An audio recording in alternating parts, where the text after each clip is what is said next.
इस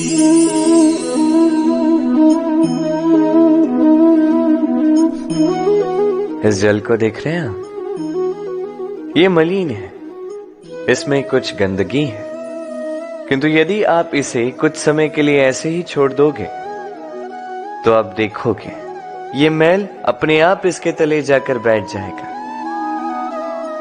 यदि इस पात्र को हिलाओगे तो कुछ नहीं होगा, शांत छोड़ दोगे तो ये मैल अपने आप नीचे चला जाएगा। उसी प्रकार जब हमारे जीवन में कोई समस्या हो, हमारे जीवन में अशांति हो, तो कोई हलचल करने से या संतोष खो देने से हमें उसका हल नहीं मिलेगा। शांत रहकर विचार करोगे तो उसका हल मिलेगा। स्मरण रखिएगा, धीरज और संतोष से, शांति से विचार करोगे तो कितनी भी बड़ी समस्या क्यों ना हो, उसका हल अवश्य निकाल लोगे।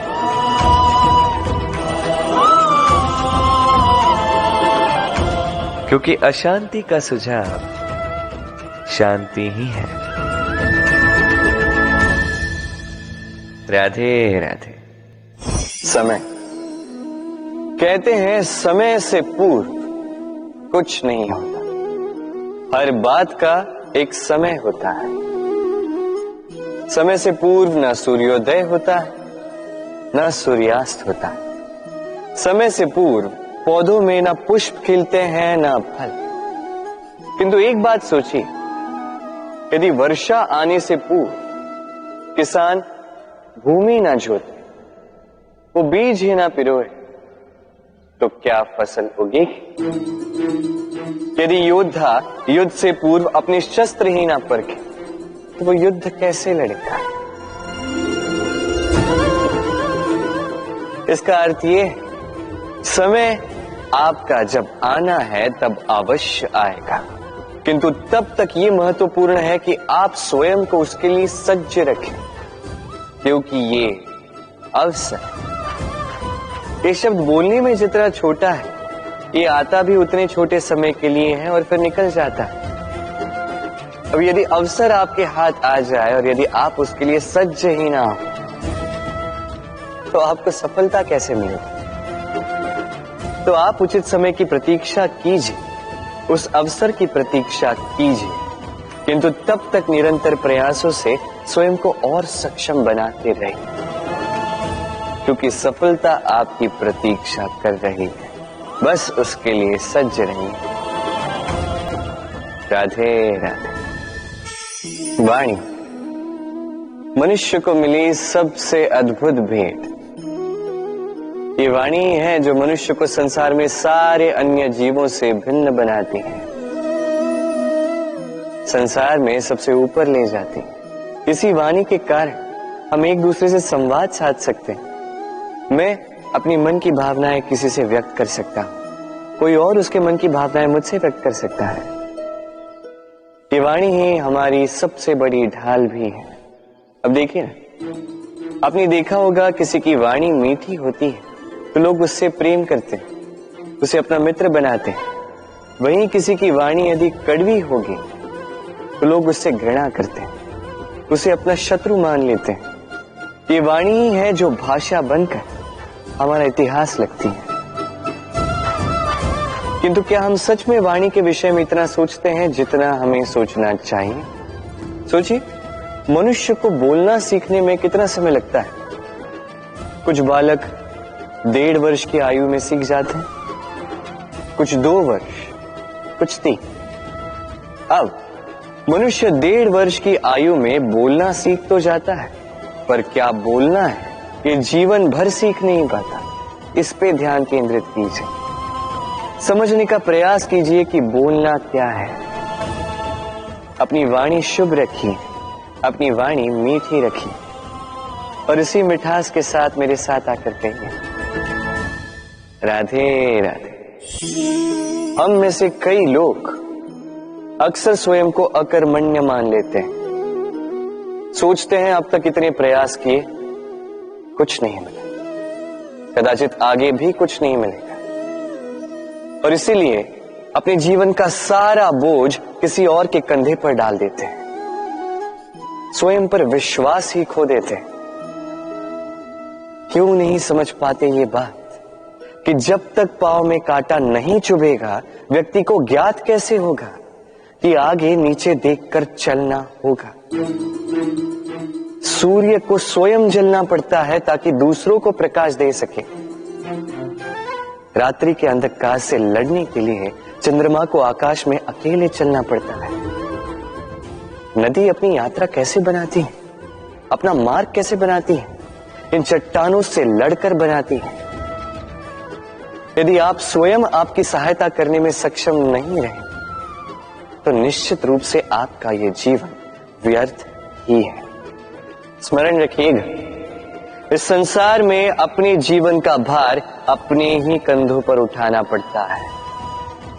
दूसरों के कंधों पर केवल शव यात्रा चलती है। और इस संसार में जीवित वही है जो आत्मनिर्भर है।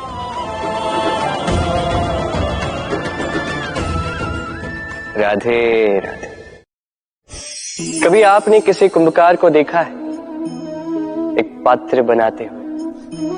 पहले गीली मिट्टी रौंदता है, फिर उसे मथता है, फिर उसे चाक पर चढ़ाकर एक उचित आकार देता है। यदि आकार ठीक ना हो तो उसे तुरंत ही ठीक कर देता है, क्योंकि उसे ज्ञात है एक बार इसे आग पर रख दिया गया, एक बार इसे पका दिया गया, फिर उसके पश्चात उसका आकार नहीं बदला जा सकता। यहां पे छिपी है एक सीख। सारे माता पिताओं के लिए यहां एक सीख है। माता पिता ऐसे ही तो होते हैं। उन्हें अपनी संतान को समय के अनुसार श्रेष्ठ संस्कार देने चाहिए। माता पिता को कभी उनका विधाता नहीं बनना चाहिए, किंतु हर समय सदैव प्रयास कीजिए कि उन्हें उचित दिशा दिखा पाओ। कभी कोमलता से, कभी प्रेम से, तो कभी कठोरता से उसके जीवन को, उसके व्यक्तित्व को आकार देने का प्रयास करना चाहिए। क्योंकि जिस प्रकार एक बार पकने के पश्चात उस पात्र का आकार नहीं बदला जा सकता, उसी प्रकार आयु बढ़ने के पश्चात संतान के संस्कार नहीं बदले जा सकते। स्मरण रखिए। राधे राधे। ईश्वर ने बेलों को खड़े रहने की शक्ति नहीं दी, ईश्वर ने यह शक्ति दी वृक्ष को। इसलिए बेलें वृक्ष का सहारा लेके खड़ी रहती, उसी पर फलती।